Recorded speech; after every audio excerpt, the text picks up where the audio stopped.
Assalamualaikum warahmatullahi wabarakatuh. Bismillah, alhamdulillah. Bismillahirrahmanirrahim. Alam nasrah laka sadrak wa wada'na anka wizrak alladzi anqadha dhahrak wa rafa'na laka dhikrak fa inna ma'al usri yusra inna ma'al usri yusra wa idza balagha fansab wa ila rabbika farghab amma ba'du. Yang saya hormati Ustaz Abdul Rauf. Ustaz, mohon maaf saya berdiri di sini, Ustaz. Yang saya hormati Ustaz Irwan. Saya tadi dibisik-bisik, saya tadi baca WA-nya yang harus disebutin siapa, saya bilang gitu ya. Ada Pak RT, yang jelas semua yang hadir di sini. Marilah kita sama-sama membaca syukur kepada Allah pada malam hari ini dan merupakan malam yang penuh rahmat, yang penuh berkah. Semoga malam hari ini adalah membawa kita menjadi lebih cinta kepada Allah, lebih cinta kepada Rasulullah. Maulid Nabi ini sebenarnya adalah merupakan hari yang sungguh sangat spesial. Pernah suatu ketika Rasulullah didatangi 4 malaikat. Malaikat pertama, malaikat Jibril tiba-tiba datang bertemu dengan Rasulullah. Assalamualaikum ya Rasulullah. Maka Rasulullah menjawab, Waalaikumsalam, wahai Jibril. Rasulullah bertanya kepada malaikat Jibril, wahai Jibril, ada apakah engkau datang kemari? Iya ya Rasulullah, aku ingin menyampaikan kepadamu, kepada orang-orang yang mencintaimu dan kepada orang-orang yang suka dengan membaca sholawat. Apa yang kau katakan wahai Jibril? Wahai Rasulullah, kalau ada satu umatmu yang membaca sholawat karena cintanya kepadamu, karena rindunya kepadamu, maka aku akan bersujud kepada Allah dan aku tidak akan pernah mengangkat kepalaku kalau orang yang membaca sholawat tersebut belum dimaafkan oleh Allah. Satu sholawat. Makanya dalam surat Al-Ahzab disebutkan innallaha wa malaikatahu yusholluna 'alan nabi ya ayyuhalladzina amanu shallu 'alaihi wa sallimu taslima. Sesungguhnya Allah itu bersolawat. Kenapa disebut Allah dengan bersolawat? Rasulullah adalah hamba, seorang Rasul yang sangat mulia. Kenapa disebut dengan Allah bersolawat di dalam surat Al-Ahzab ini? Itu karena bagi siapapun kalau orang-orang yang bersolawat, maka Allah akan menggantinya dengan rahmatnya. Wa malaikatahu yusholluna 'alan nabi. Kalau malaikat yang bersalawat, maka Allah malaikat akan memintakan maaf bagi orang-orang yang membaca sholawat. Jadi ada dalam asbabun nuzulnya dalam ayat 56 surat Al-Ahzab ini. Maka kemudian malaikat Jibril menyampaikan kepada Rasulullah kembali, ya Rasulullah, sungguh bagi umatmu yang cinta kepadamu dan mereka bersolawat karena rindunya kepadamu ya Rasulullah, aku tidak akan pernah mengangkat kepalaku sebelum orang yang berbaca solawat dimaafkan dosanya. Padahal solawat kan tidak susah, ya. Allahumma sholli ala sayyidina Muhammad wa ala ali sayyidina Muhammad. Allah memberikan rahmat kepada orang yang berbaca solawat. Maka kemudian malaikat Mikail datang kepada Rasulullah. Assalamualaikum ya Rasulullah. Maka kemudian Rasulullah bertanya kepada malaikat Mikail, wahai Mikail, apakah yang kau hendak sampaikan kepada? Ada berita apakah? Maka kemudian malaikat Mikail langsung menyampaikan kepada Rasulullah, ya Rasulullah, kalau ada umatmu yang karena cinta dan rindunya kepadamu mereka membaca sholawat 10 sholawat, aku akan membawakan payung ketika mereka di alam mahsyar. Alam mahsyar itu panasnya sangat luar biasa. Maka dalam hadis Durratun Nasihin dijelaskan, ada seorang wanita yang sangat soleh. Kemudian mereka menemui Rasulullah SAW. Ya Rasulullah, orang tuaku sudah lama meninggal. Ibuku sudah meninggal lama. Bapakku juga sudah meninggal lama. Aku pengen tahu ya Rasulullah, bagaimana keadaan bapak ibuku di alam kubur, katanya. Di dalam kitab Durrul Nasih ini dijelaskan. Maka kemudian anak pemuda ini menyampaikan kepada Rasulullah, wahai anak muda, wahai anakku, kata Rasulullah, kenapa tanganmu terbakar seperti itu, wahai anakku? Maka anak ini menyampaikan, ya Rasulullah, aku bermimpi seolah-olah pada waktu itu adalah hari kiamat. Seolah-olah itu adalah mahsyar. Kemudian tanganku ini, ya Rasulullah, terbakar karena panasnya hari kiamat. Maka lalu anak muda ini bertanya kepada Rasulullah. Dan bercerita anak muda ini, ya Rasulullah, sesungguhnya aku telah bertemu dengan malaikat. Kenapa aku bisa yakin bahwa aku telah bertemu dengan malaikat, kata Rasulullah? Iya, ya Rasulullah. Karena begitu aku kebingungan, aku mundar-mandir, maka malaikat ini bertanya, wahai manusia, kenapa aku mundar-mandir dan kelihatan bingung seperti ini? Maka aku yakin, ya Rasulullah, kalau itu adalah malaikat. Kemudian aku bertanya, ya Rasulullah, kepada malaikat itu, wahai malaikat, tunjukkanlah di mana ibuku sekarang ini. Maka kemudian malaikat itu langsung memberitahukan kepada aku, wahai Rasulullah, langsung malaikat memberitahukan, engkau jalanlah ke sana. Kalau nanti kemudian kalian menemukan namanya istana api atau istana neraka, maka ada tulisannya, wa amman khaffat mawazinuhu wa ummuhu hawiyah wa ma adraka ma narun hamiyah. Maka ucapkanlah salam. Kalau nanti ibu mengucapkan salam itu, berarti ibumu ada di neraka itu. Kalau ayahmu kemudian kau ucapkan salam, maka ayahmu menjawab salamnya, maka ayahmu ada di neraka itu. Kalau kemudian ayah dan ibumu tidak menjawab salam dua-duanya, maka alhamdulillah, berarti orang tuamu tidak ada di neraka. Maka aku kemudian berjalan, ya Rasulullah. Kemudian begitu berjalan, kemudian ada istana. Walaupun neraka juga istana namanya, tapi namanya istana api.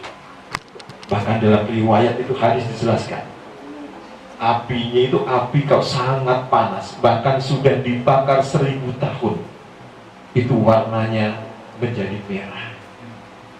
Karena saking lama kemudian dibakar 1000 tahun kemudian, maka api neraka menjadi putih. Maka dibakar lagi 1000 tahun, maka api neraka menjadi hitam pekat, sangat pekat. Saking panasnya. Dan andai kata satu baju api neraka ini di atas ditaruh di dunia ini, maka hancurlah seluruh gunung dan isi dunia ini. Saking panasnya. Maka kemudian begitu anak ini melihat istana itu, dan mengucapkan, ada tulisannya di dalam pintunya, wa amma man khaffat mawazinuhu wa ummuhu hawiyah wa ma adraka ma narun hamiyah. Maka langsung anak ini mengucapkan salam kepada ayahnya, assalamualaikum wahai ayahku warahmatullahi wabarakatuh. Maka kemudian apa? Tidak ada jawaban dari ayahnya. Kemudian anak muda ini menjawab salam kembali kepada orang tuanya. Assalamualaikum wahai ayahku warahmatullahi wabarakatuh. Ternyata apa? Salam yang kedua pun tidak dijawab. Kemudian anak muda ini masih penasaran, sesungguhnya di manakah ayahku? Maka kemudian mereka menyampaikan salam yang ketiga, assalamualaikum wahai ayahku warahmatullahi wabarakatuh. Ternyata di situ ayahnya tidak ada jawaban. Maka senanglah anak muda ini. Maka kemudian berganti mereka mengucapkan salam kepada ibunya. Maka ibunya langsung mengucapkan salam. Anak muda ini, assalamualaikum wahai ibuku warahmatullahi wabarakatuh. Lah kok dilalah? Maka ibunya langsung mengucapkan, waalaikumsalam warahmatullahi wabarakatuh wahai anakku Fatimah. Anak ibunya langsung menjawab, Waalaikumsalam warahmatullahi wabarakatuh. Maka langsung anak ini menangis sejadi-jadinya begitu melihat ibunya telah dibakar oleh api neraka. Dan hanya tangannya yang bisa dilihat, dan hanya kedua tangan yang tidak dibakar oleh api neraka. Seluruh tubuhnya dibakar oleh api neraka ibunya. Lalu anak ini bertanya kepada ibunya, "Wahai ibuku, kenapa seluruh tubuhmu terbakar oleh api neraka? Dan kenapa hanya tanganmu yang hanya tidak terbakar tangan, dan tanganmu tidak hanya keseluruhan, hanya telapak tanganmu? Kenapa, wahai ibuku?" Maka langsung dijawab, "Wahai anakku, kenapa dulu hanya tanganku ini saja yang tidak terbakar, dan seluruh tubuhku telah terbakar semuanya, wahai anakku?" Dalam dialoglah di situ antara seorang anak dengan seorang ibu. Kemudian dijawab, "Wahai anakku, sesungguhnya waktu itu ketika orang selesai membaca sholawat, waktu itu orang berkumpul membaca sholawat, kemudian aku dikasih makanan oleh tuan rumahnya. Dikasih makanan. Paginya kemudian ada anak yatim piatu yang kelaparan karena mereka belum makan. Dan itu pun kuenya sudah bau aku berikan kepada anak yatim piatu itu. Kemudian ternyata kue inilah yang menyelamatkan tanganku sehingga tanganku tidak terbakar, wahai anakku." Karena keikhlasannya bersedekah, kemudian mereka tidak terbakar oleh api neraka. Lalu anaknya bertanya, "Wahai ibuku, kenapa tanganmu hanya sebelahnya juga yang tidak terbakar?" Maka ibunya menjelaskan, "Wahai anakku, sesungguhnya ketika dulunya ada orang membangun masjid. Kemudian orang yang membangun masjid itu kakinya kena paku, kemudian kakinya berdarah, dan aku kasihkan kain yang telah rusak, dan kemudian aku sobek dan aku ikatkan di kakinya, kemudian mereka darahnya berhenti. Amal inilah yang diterima oleh Allah sehingga aku tidak dibakar oleh api neraka." Lalu bertanya anak ini, "Wahai ibuku, apakah bapak pernah datang ke sini menengokmu ada di neraka?" Apa jawabannya? "Wahai anakku, dulu bapakmu sih waktu muda, sebelum menikahin saya itu janji katanya mesti hidup semati. Tapi begitu aku disiksa oleh Allah, begitu aku dimasukkan dalam nerakanya Allah, ayahmu tidak pernah sekalipun menengokku di sini," katanya. Padahal sama-sama di alam kubur, sama-sama telah meninggal. Itulah janji Allah, ada Al-A'raf. Ada tempat yang sangat tinggi yang memisahkan antara orang-orang yang telah diberikan nikmat dari Allah dengan orang-orang yang dimasukkan ke dalam nerakanya Allah. Tipis perbedaannya. Wahai ibuku, apakah benar-benar ayahku tidak pernah menengok ke sini? Maka dijawab oleh ibunya, "Ayahmu tidak pernah menengok dan melihatmu, aku telah disiksa oleh Allah." Maka menangislah anak muda ini. Maka menangis. Lalu kemudian bertanya dia kepada malaikat, "Wahai malaikat, di manakah tempatnya surga? Di manakah tempatnya istana surga? Dan di manakah tempat ayahku berada?" Maka malaikat kemudian memberikan, "Fi maq'adi sidqin inda muqtadir." Nanti kalau di istana itu ada tulisan "Fi maq'adi sidqin", maka ucapkanlah salammu kalau ayahmu di situ atau tidak. Maka kemudian seorang anak ini kemudian mengucapkan salam ketika ada dalam istana surga itu. Maka dia mengucapkan, "Assalamualaikum wahai ayahku warahmatullahi wabarakatuh." Maka belum lama, maka pintu itu langsung membuka dengan sendirinya. Makanya kalau anak-anakku sekalian, kalau kalian semua seperti membaca saya tadi surat Ikhlas, ditunjukkan kepada Rasulullah dan lain sebagainya, itu sampai. Sama ketika adik-adikku membaca surat Ikhlas kepada orang tua, itu sampai kepada orang tua kita. Kemudian apa? Begitu diucapkan salam, maka pintu surga langsung membuka. Begitu membuka langsung ucapkan salam, "Assalamualaikum wahai ayahku warahmatullahi wabarakatuh." Maka kemudian ayahnya langsung, "Waalaikumsalam warahmatullahi wabarakatuh wahai anakku." Maka ditemuilah di situ. Maka kemudian mereka, ayahnya di tempat kenikmatan yang sangat luar biasa, di tempat kenikmatan yang Allah memberikan kenikmatan yang berupa rahmatnya. Makanya orang-orang yang diberikan rahmat Allah itu adalah orang-orang yang ada fil jannah. Orang-orang yang diberikan rahmat Allah, mereka ada tempatnya di surga. Jadi kalau anak-anak, kalau kalian berdoa, ya Allah berikanlah aku rahmatmu, ya Allah berikan aku rahmat sampai aku bertemu denganmu, itu arti maknanya adalah ya Allah masukkanlah aku dalam surgamu sampai aku bertemu denganmu. Kayak dalam surat Yunus. Dalam surat Yunus itu ada orang yang sangat istimewa, yaitu orang-orang yang bisa bertemu dengan Allah. Bahkan surga itu tidak ada apa-apanya dibanding pertemuannya dengan Allah. Bertemu dengan Allah itu sangat luar biasa, lebih nikmat dalam surat Yunus. Surganya Allah itu sudah sangat nikmat, tapi bertemu dengan Allah jauh lebih nikmat. Maka kemudian langsunglah bertanya, wahai ayahku, apakah engkau pernah menengok ibuku? Maka dijawab oleh ayahnya, wahai anakku, ibumu tidak ada di sini. Saya dulu ketika masih hidup dunia, aku selalu menyampaikan kepada ibumu, wahai istriku, rajinlah engkau sholat. Ibumu sholatnya susah. Wahai istriku, rajinlah engkau bersedekah. Hartanya tidak dibuat untuk bersedekah. Mereka pelit dan lain sebagainya. Akhirnya ibumu dimasukkan ke dalam neraka. Maka kemudian si anak ini bertanya, wahai ayahku, apakah yang ada di ceret-ceret intan berlian itu? Apakah itu? Maka kemudian ia menjawabnya, wahai anakku, ini adalah air dari telaga Kausar yang biasa aku bagikan kepada orang-orang yang mencintai Allah.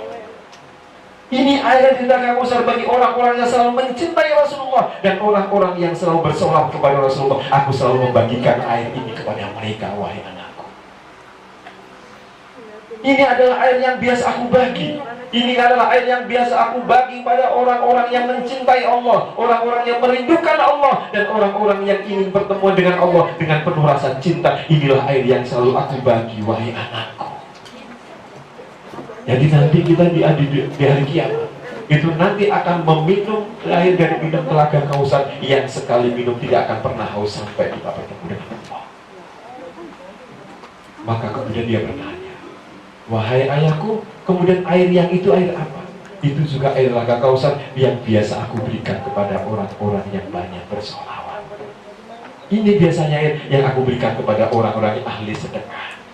Ini adalah air yang biasa aku berikan kepada orang-orang yang ahli witir dan air duha dan lain sebagainya. Inilah air-air yang biasa aku bagi, wahai anakku. Maka kemudian anak ini ngambil air. Anak ini ngambil air, langsung dibawa lari dan mereka menuju ke tempat ibunya. Begitu ke tempat ibunya ada di neraka, maka air yang di dalam ceret yang berintan ini kemudian dikucurkan, Pak Ustaz ya. Begitu dikucurkan, maka api neraka itu langsung padam. Begitu padamkannya menjadi rebutan, maka nggak berapa lama api neraka muncul kembali. Maka disinilah kemudian mereka bertanya kepada Rasulullah dan menanyakan kepada Rasulullah, wahai Rasulullah, sungguh ya Rasulullah, aku ingin menggantikan ibuku yang sedang disiksa oleh Allah. Aku ingin menggantikan ibuku yang telah dibakar oleh api neraka oleh Allah. Dan aku ingin menggantikan ibuku seluruh tubuhnya telah hancur terbakar oleh api neraka. Wahai Rasulullah, aku ingin menggantikannya ya Rasulullah. Kira-kira masih ada nggak anakku lihat ibunya disiksa kemudian menggantikan aku aja yang disiksa? Ada nggak? Ada nggak kira-kira? Ibunya disiksa di api neraka atau dipukulin orang kemudian pukulin saya saja? Nggak ada, kecuali kalau anak-anak orang-orang yang soleh. Janji Allah dalam Al-Quran, bagi anak-anak orang yang soleh lah yang mereka bisa membantu anak dan membantu orang tuanya. Fama lana fi syafi'in walau anna lana karotan fatawulunanna minal mu'minin. Maka kemudian dia menyampaikan kepada Rasulullah, ya Rasulullah, aku sungguh ingin menggantikan ibuku yang telah disiksa oleh Allah, yang telah dibakar oleh Allah. Aku ingin menggantikannya. Maka Rasulullah langsung menyampaikan, wahai anakku, kemarilah, aku akan syafaati engkau dan aku akan usap tanganmu sehingga tanganmu tidak akan seperti terbakar kembali. Apa jawaban anak yang soleh? Enggak ya Rasulullah, Aku sungguh pengen menggantikan ibuku yang sedang dibakar oleh Allah. Aku tidak ingin ya Rasulullah, aku tidak ingin hidup di dunia ini dengan baik ya Allah, ya Rasul. Tapi aku ingin menggantikan ibuku yang sedang disiksa di api neraka. Maka kemudian Rasulullah langsung menyampaikan kepada anak ini, wahai anak yang soleh, ambillah, julurkanlah tanganmu di api neraka ibumu dan peganglah tanganku. Maka kemudian sambungan tangannya anak yang soleh ini kemudian disambungkan dengan tangan Rasulullah. Kemudian mereka mengambil ibunya yang ada di neraka. Maka kemudian begitu diambil dari neraka, maka ibunya kemudian diambil. Kemudian anak ini tidak terbakar sama sekali di api neraka. Kenapa? Karena ada sambungannya Rasulullah SAW. Kapan Rasul memberikan syafaat? Apakah nanti? Enggak, Rasulullah akan memberikan syafaat. Orang di dunia pun akan diberikan syafaat. Sama seperti orang ibu ini yang ada di neraka kemudian ditolong oleh anaknya yang soleh. Karena tangannya bersambung dengan tangannya Rasulullah. Kemudian anak ini mengambil ibunya di api neraka, mereka tidak terbakar sama sekali. Kemudian begitu diambil, maka langsunglah ibunya kemudian ditarik tangannya. Kemudian tangan anak yang soleh ini digandengkan dengan tangan Rasulullah. Maka diangkatlah kemudian, maka mereka ditaruh kembali di dalam surga bersama ayahnya. Salamun qaulan min rabbir rahim. Sama dalam surat Yasin. Jadi orang-orang anak yang mempunyai anak yang soleh, mereka akan bisa mensyafaati bagi ibunya yang ada di neraka. Dengan satu bacaan Fatihah yang dikirimkan kepada ibunya, maka mereka bisa memaafkan. Allah akan memaafkan. Sama ketika kisah dalam diriwayatkan, hadis ini diriwayatkan oleh Ibnu Abbas. Maka suatu ketika dalam kehidupan ada seorang yang sangat miskin di zamannya Nabi Musa. Maka seorang istri ini ngomong kepada ayahnya, wahai suamiku, bukankah engkau kenal dengan Nabi Musa, utusan Allah? Kenapa engkau tidak meminta kepada Nabi Musa untuk menyampaikan kepada Allah supaya kita dijadikan orang yang kaya, kata istrinya. Maka datanglah seorang suami istri datang kepada Nabi Musa. Assalamualaikum wahai Musa wa rahmatullahi wa barakatuh. Maka kemudian mereka menanya Musa, wahai Musa, wahai Nabi Musa, wahai Rasul, engkau adalah orang yang sangat dekat kepada Allah, maka mintakanlah aku untuk menjadi kecukupan hidupku. Maka Nabi Musa menyampaikan kepada Allah, ya Allah, telah datang hambamu dan mereka adalah orang yang sangat miskin dan mereka ingin hidup sebagaimana layak orang lain. Maka Allah menyampaikan kepada Nabi Musa, wahai Musa, sampaikanlah kepadanya bahwa aku akan memberikan dia kaya setahun, tapi setelah itu jadikan miskin kembali, kata Allah. Maka tiba-tiba kemudian orang ini begitu pulang, setelah pulang Nabi Musa berapa hari kemudian, maka menjadi orang yang sangat kaya. Gak tahu asal usulnya dari mana, tiba-tiba sangat orang kaya. Maka kemudian suaminya menyampaikan kepada istrinya, wahai istriku, kita hidup kaya hanya 1 tahun, kata Nabi Musa. Kalau begitu, seluruh apapun uang yang kita punya, kita sedekahkan kepada orang-orang yang tidak punya. Kita sedekahkan untuk membuat masjid. Kita sedekahkan untuk kepentingan-kepentingan Allah. Karena kita selama setahun, kita akan menjadi orang miskin kembali, katanya. Maka benar, maka setiap hari orang ini memberikan makan kepada orang-orang miskin. Mereka bersedekah kepada orang-orang miskin. Mereka memberikan uangnya kepada untuk pembangunan masjid dan sebagainya. Maka selama setahun kemudian Nabi Musa datang mendatangi orang ini. Janjinya Allah, 1 tahun kemudian mereka akan menjadi orang miskin. Ternyata apa? Orang ini selalu membagi-bagikan hartanya kepada orang miskin. Dibagikan lagi, dibagikan lagi. Beri makan orang lapar. Maka kemudian Nabi Musa bertanya kepada Allah, ya Allah, bukankah engkau telah berjanji bahwa hambamu ini akan engkau berikan kaya hanya setahun, setelah itu engkau akan memberikan miskin kembali? Wahai Allah, apa jawabannya Allah? Wahai Musa, aku malu, kata Allah. Aku malu karena hambaku ini telah membuka rizkinya dan mereka telah membagi-bagikan uang kepada orang-orang miskin. Mereka telah membagi membagikan uang-uangnya untuk kepentingan masjid. Mereka telah membagikan uangnya untuk kepentingan fisabilillah, dan mereka telah membagikan uang-uangnya untuk kepentinganku, agamaku, wahai Musa. Sehingga aku tidak tega dan aku tidak mau kalah dengan hambaku yang begitu membuka pintunya rizki untuk orang lain. Aku tidak mau menjadikan mereka orang menjadi miskin kembali. Kuncinya apa? Kuncinya rajin bersedekah. Sama kayak ibu tadi ketika di api neraka. Mereka disiksa oleh Allah di api neraka. Mereka tangannya tidak terbakar karena mereka mampu bersedekah. Walaupun bersedekah nggak banyak, tetapi kalau karena cintanya, karena ya Allah aku bersedekah inilah karena menjadi keridhaan, maka inilah sedekahnya diterima oleh Allah. Bahkan ada seorang riwayat dalam hadis, orang yang sangat memberikan namanya sudah ada di dalam neraka. Ketika suatu ketika Rasulullah punya rezeki, Rasulullah SAW menyampaikan kepada istrinya, wahai istriku Aisyah, aku perhatikan kau tiap hari bekerja sungguh sangat luar biasa. Tanganmu sampai seperti itu. Aku dapat rezeki, wahai istri Aisyah, carilah engkau budak. Maka kemudian Ibu Aisyah ini diminta untuk mencari budak. Mencari, kalau kasarnya di sini mungkin buruh tadi. Cari buruh, kemudian nyari buruh di sana. Begitu dapat buruh, kemudian mereka tawar menawar antara Aisyah dengan orang yang mempunyai majikannya. Berapa harganya? Ini adalah buruh yang paling bagus. Ketika Ibu Aisyah dialog dengan orang yang punya budak ini, maka malaikat Jibril langsung mendatangi Rasulullah. Assalamualaikum ya Rasulullah warahmatullahi wabarakatuh.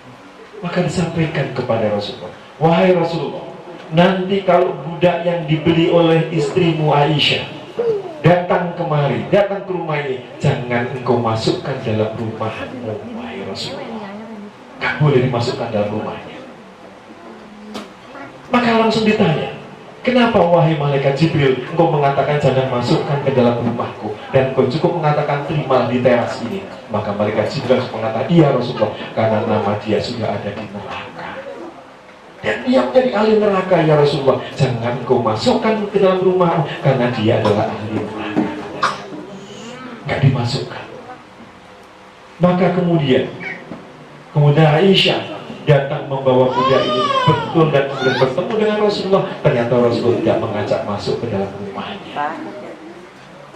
Maka kemudian Aisyah bertanya kepada Rasulullah, wahai kekasih Allah, wahai Rasulullah, kenapa engkau tidak masukkan budak ini? Maka Rasulullah mengatakan, iya wahai istriku. Rasulullah kalau manggil istrinya itu selalu indah, wahai istriku. Jadi kenapa kau tidak masuk? Iya, aku tidak akan masuk. Rasulullah pun tidak menyampaikan bahwa ibu ini akan menjadi ahli neraka kepada Aisyah. Kemudian dia bertanya, ditanya oleh Rasulullah, wahai ibu, apakah engkau rajin bersedekah? Kata ibu budak, bagaimana aku bersedekah ya Rasulullah? Aku aja nggak bisa dibayar dengan pas-pasan, hanya makan saja. Bagaimana aku akan bersedekah? Apakah engkau rajin sholat?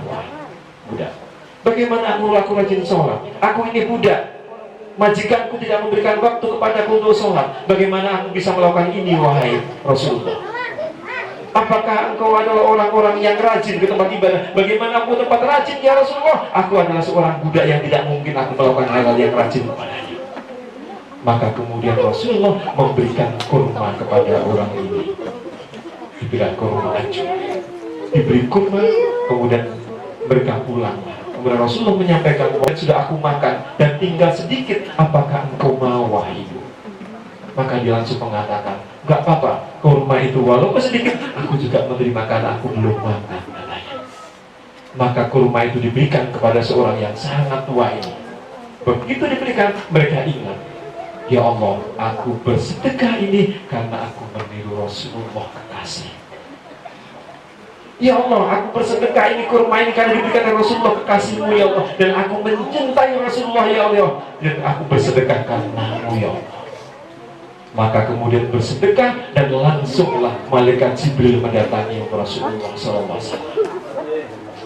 Wahai Rasulullah, orang yang tadi kesini Saya juga bingung bagaimana ceritanya. Tiba-tiba orang ini namanya tidak ada di neraka dan mereka namanya di surga dan menjadi ahli surga. Wahai Rasulullah. Maka malaikat Jibril bertanya kepada Rasulullah, kenapa ya Rasulullah? Namanya tiba-tiba mereka menjadi ahli neraka. Dan tiba-tiba sekarang di ahli neraka namanya tidak ada. Dan kemudian mereka namanya menjadi ahli surganya Allah. Maka kemudian apa? Seorang budak dipanggil lagi oleh Rasulullah SAW. Maka dipanggil, wahai ibu, apakah yang kau lakukan? Maka ibu mengatakan, aku tidak melakukan apa-apa, wahai Rasulullah, wahai kekasih Allah. Orang ini begitu bertemu dengan Rasulullah sekali, maka orang ini langsung mencintai Rasulullah dan langsung mengimani Rasulullah adalah utusannya Allah. Langsung mereka banyak membaca sholawat. Sama bagaimana janji malaikat Jibril dan malaikat Mikail bagi orang-orang yang membaca sholawat. Kemudian apa? Ditanya oleh Rasulullah, apa yang kau lakukan wahai ibu? Aku tidak melakukan apa-apa, kata seorang ini. Apakah beliau tidak melakukan? Iya ya Rasulullah. Aku tadi ada orang minta buah kurma yang aku makan tinggal sini, maka aku akan berikan kepadanya. Dan aku niatkan, ya Allah, aku mencintai Rasul dan aku ingin meniru Rasulullah. Apa yang dilakukan? Aku meniru untuk bersedekah. Maka kemudian disampaikan kepada Rasulullah, wahai ibu, dengan engkau bersedekah sedikit ini, maka namamu ada di surganya Allah. Jadi orang-orang yang bersedekah karena cintanya kepada Allah, karena meniru Rasulullah, maka dia akan menjadi orang-orang yang menjadi ahli surganya Allah. Semua anak-anakku semuanya, semoga kalian juga semua akan menjadi orang yang ahli surganya. Kemudian malaikat yang ketiga mendatangi Rasulullah, malaikat Israfil. Ya Rasulullah, kalau ada umatmu yang membaca salawat karena rindu dan cintanya kepadamu ya Rasulullah, maka begitu nanti dia melewati Siratal Mustaqim, maka aku akan gendong dia sampai menuju lewat Siratal Mustaqim. Makanya itulah kelebihannya orang-orang yang membaca sholawat sangat banyak. Jangankan kita, Allah saja bersolawat untuk Rasulullah SAW. Maka kemudian malaikat yang terakhir, malaikat Israel. Malaikat Israel juga menyampaikan kepada Rasulullah, ya Rasulullah, kalau ada umatmu yang membaca sholawat karena rindu dan cintanya kepadamu, nanti ketika mereka, aku akan mengambil ruhnya. Ketika aku akan mengambil nyawanya, aku akan ambil sebagaimana para nabi-nabinya Allah. Sama kayak di dalam kitab Ahlus Sholawat. Orang-orang dalam kitab Ahlus Sholawat yang dijelaskan oleh Imam Ahmad, orang-orang yang membaca sholawat Allahumma sholli ala sayyidina Muhammadil nabiyil umil habil ali qadri alimi jahi wa ala ali wa sahbihi wa sallim. Nanti ketika ruhnya akan diambil oleh malaikat Israel, maka Rasulullah akan menemani mereka bagi orang-orang yang rajin dalam membaca sholawat. Itulah anak-anakku sekalian semuanya, ayo kita sama-sama banyak membaca sholawat. Dengan sholawat inilah kita akan menjadi orang-orang yang selalu akan disyafaati oleh Rasulullah SAW. Demikian banyak yang bisa kami sampaikan, Ustaz. Jadi aku semoga kalian, anak-anakku sekalian dan semua yang hadir di sini akan menjadi orang-orang yang menjadi ahli sholawat. Dan satu hal anak-anakku sekalian, saya sebenarnya tadi mohon maaf, saya tadi mau pakai sarung Ustaz. Tapi karena saya tadi ternyata sarung saya lebih mobil yang BMW ya, jadi saya pakai celana. Jadi saya mohon maaf, jadi saya pakai celana. Dan kebetulan memang profesi saya adalah saya jadi pengacara Ustaz. Jadi saya dulu pernah jadi pengacaranya KPK, Komisi Pemberantasan Korupsi.